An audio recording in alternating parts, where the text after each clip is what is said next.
Every founder I talk to says the same thing. I just need to hire better people. They're convinced that the fix is get better talent, upgrade the team, find that A player who finally gets it. Here's the problem. They've already tried that, and some of them have cycled through 3 or 4 people in the same role and nothing changes. Because better people don't fix broken systems. They just get frustrated faster. I'm going to show you why hiring isn't the answer, what's actually broken, and how to fix it so good people can finally perform. I see this all the time. A founder hires someone, first few weeks they're optimistic, this one seems sharp, good attitude, great experience. Then reality kicks in. The new hire starts asking questions like, who do I go to for this? What's the process here? Can I make this decision or do I need to check? There are no clear answers. They do what everyone else does, and they go to the founder. And the founder, who's already drowning, gives them the answer, and then another, and then another. Pretty soon, the new hire has learned the system. The system is ask the founder everything. Fast forward 6 months, and the founder is frustrated. They're not taking initiative. They can't think for themselves. I thought they'd be more independent. But here's the thing. They're behaving exactly how the system trained them to behave. The problem isn't the person. The problem is what they walked into. When someone joins your company, they're trying to figure out how things work. If they find clear lanes, clear ownership, clear decision rights, they step into that structure and perform. If they find chaos, they do what any rational person does. They look for the safest path. And the safest path is usually check with the boss. I worked with a marketing agency last year, and the founder had been through 4 marketing managers in 3 years. 4! Each one started strong, then didn't work out. When I dug in, the pattern was obvious. There was no clear ownership of marketing, no defined authority over budget or campaigns, no way to succeed or fail independently. Every decision got pulled back to the founder. So every marketing manager eventually gave up trying to lead and just became an order taker. And then the founder got frustrated that they weren't leading. The system created the behavior, then the founder blamed the person. Here's what I've learned after doing this dozens of times. Good people don't fix bad systems. Bad systems break good people. If you hire an A player into chaos, one of 3 things are going to happen. 1, they adapt to the chaos and become mediocre. They stop trying to change things. They learn to wait, check, defer. They become exactly the person before them. 2, they fight the chaos and burn out. They try to create structure, they push for clarity, but without support, they exhaust themselves. Then they leave, usually frustrated. 3, they leave early. The smart ones see the mess quickly, they realize nothing's going to change, and they exit before it damages their reputation. Either way, you lose. You lose the person or you lose their potential. And then you start the cycle again, convinced that the next hire will be different. So what actually works?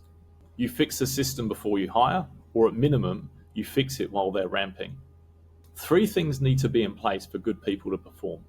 Number 1, clear ownership. Every function needs one owner, not shared responsibility, not a committee, one person whose job it is to make that area work.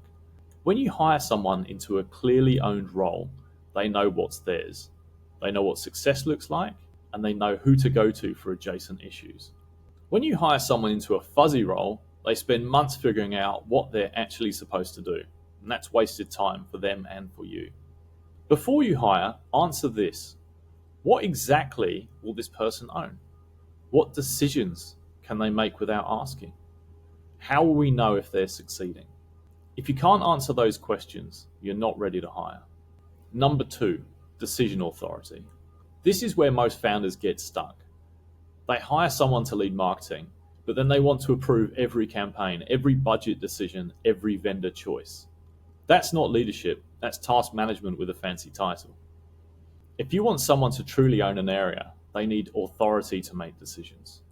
Not all decisions, not the bet the company decisions, but the routine stuff. They should handle it without asking. Here's my rule.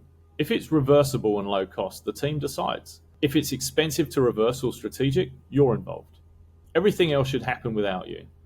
When you hire someone and give them real authority, they rise to it. Most people do. When you hire someone and second guess everything, they shrink and they stop trying. Number 3, feedback loops.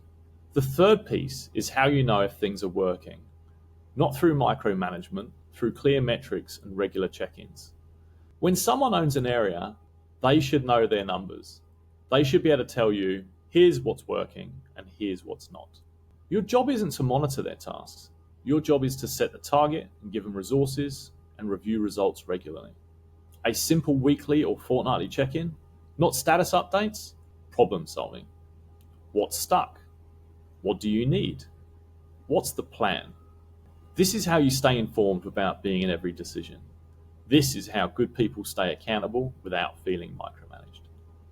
Let me tell you what happened with our marketing agency. After the founder had been through 4 marketing managers, we stopped looking for person number 5. Instead, we fixed the system. We defined exactly what the marketing role owned. We gave clear authority over budget up to a certain threshold, and we set up weekly check-ins focused on metrics, not tasks. Then we hired. Same caliber of person as before, maybe even a bit less experienced. The difference? She's still there 18 months later, running the whole marketing function, making decisions daily without checking with the founder. Same business, same founder, same talent pool, different system. That's a difference structure makes. So before you blame the hire, ask yourself these questions. Did they walk into a clear role or a fuzzy one? Did they have real authority or phantom authority? Did they get regular feedback or just annual reviews? If the answer is fuzzy, phantom, or annual, then the next hire will fail too. The pattern will repeat until you fix what they're walking into. And here's the uncomfortable truth. If you've cycled through multiple people in the same role, the common variable isn't them, it's the role itself. It's the system around the role. Fixing that isn't fun.